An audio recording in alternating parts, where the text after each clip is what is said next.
ದೇವಾನುದೇವತೆಗಳ ಪ್ರಾಣ ಪ್ರತಿಷ್ಠಾಪನೆಯಿಂದ ದೈವಿಕ ಒಳ್ಳೆಯ ಕಂಪನ ಸೃಷ್ಟಿಯಾಗುತ್ತಿರುತ್ತದೆ.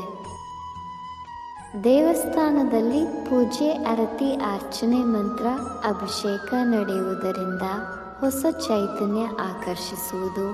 ಇದರಿಂದ ಭಕ್ತರಾದ ನಮಗೂ ಹೆಚ್ಚಿನ ಲಾಭ ಸಿಗುವುದು. ದೇವರ ಶಕ್ತಿ ಇಡೀ ದೇವಾಲಯ ವ್ಯಾಪಿಸಿದ್ದು ದೇವರ ಆಶೀರ್ವಾದ ಭಕ್ತರ ಮೇಲೆ ಪ್ರಭಾವ ಬೀರುವುದು ಎಂದು ಹೇಳಲಾಗಿದೆ. ಅಶುದ್ಧ ಉದ್ದೇಶದಿಂದ ದೇವಸ್ಥಾನಕ್ಕೆ ಬರುವ ಅಥವಾ ಸರಿಯಾದ ಗೌರವವನ್ನು ತೋರಿಸದ ಜನರಿಗೆ ನಕಾರಾತ್ಮಕ ತೊಂದರೆ ಉಂಟಾಗುವುದು. ದೇವಾಲಯಗಳು ನಮಗೆ ನಮ್ಮ ಧರ್ಮ, ನಮ್ಮ ದೇವರುಗಳ ದಂತಕಥೆಗಳು, ಜೀವನದಲ್ಲಿ ನೈತಿಕತೆಯ ಮಹತ್ವವನ್ನು ಪರಿಚಯಿಸುತ್ತವೆ. ನಾವು ಸಾಧ್ಯವಾದಷ್ಟು ಪುರಾತನ ನಿರ್ದಿಷ್ಟ ದೇವಾಲಯಕ್ಕೆ ಹೋಗಬೇಕು, ಏಕೆಂದರೆ ಅಲ್ಲಿ ಅತ್ಯಂತ ಪರಿಣಾಮಕಾರಿ ಧನಾತ್ಮಕ ಕಂಪನಗಳು ಹೆಚ್ಚು ಇರುವಂತಹದ್ದು. ಕಷ್ಟದ ಸಮಯದಲ್ಲಿರುವ ಆಶ್ರಯ ತಾಣವಾಗಿದೆ. ಇಲ್ಲಿ ಭರವಸೆ, ಸ್ಫೂರ್ತಿ, ಸಾಂತ್ವನ ನಾವು ಪಡೆದುಕೊಳ್ಳುತ್ತೇವೆ.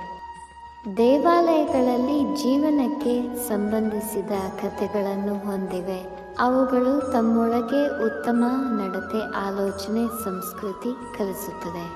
ಕೆಟ್ಟದ್ದೆಲ್ಲವನ್ನು ತೊರೆದು ಹೊಸ ಭಾವನೆಯ ಆಧ್ಯಾತ್ಮಿಕ ಭಕ್ತಿಯ ಮೂಲಕ ಜೀವನದಲ್ಲಿ ಯಶಸ್ಸನ್ನು ಪಡೆಯಲು ದೇವಸ್ಥಾನ ಒಂದು ಸಾಂತ್ವನದ ಬದುಕಿನ ಬಿಂಬ. ದೇವಸ್ಥಾನಕ್ಕೆ ಹೋಗುವುದೇ ಹಿಂದೂಗಳ ಭಾವನಾತ್ಮಕ ನಂಟು, ಪ್ರೀತಿ, ಸಂತಸವೇ ಸರಿ.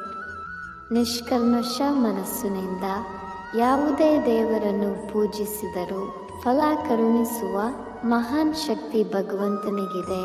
ಕುಟುಂಬದ ನೆಮ್ಮದಿಗಾಗಿ ಹಲವು ಸಮಸ್ಯೆಗಳು ಬಾರದಿರಲು ಆಗಾಗ್ಗೆ ಮನೆ ದೇವರ, ಇಷ್ಟ ದೇವರ ಪೂಜೆ ಅವಶ್ಯಕ. ಜೀವನದ ಪ್ರತಿಯೊಂದು ಕಠಿಣ ಪ್ರಸಂಗದಲ್ಲಿ ಭಗವಂತ ರಕ್ಷಣೆ ಮಾಡುತ್ತಾನೆ. ಭಗವಂತನ ಮೇಲೆ ದೃಢ ಶ್ರದ್ಧೆಯನ್ನಿಡಬೇಕು.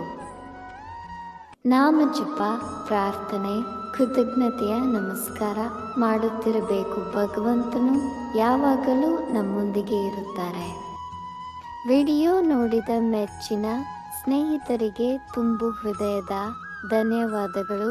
ದಯವಿಟ್ಟು ಸಬ್ಸ್ಕ್ರೈಬ್ ಮಾಡಿ ಸಹಕರಿಸಿ.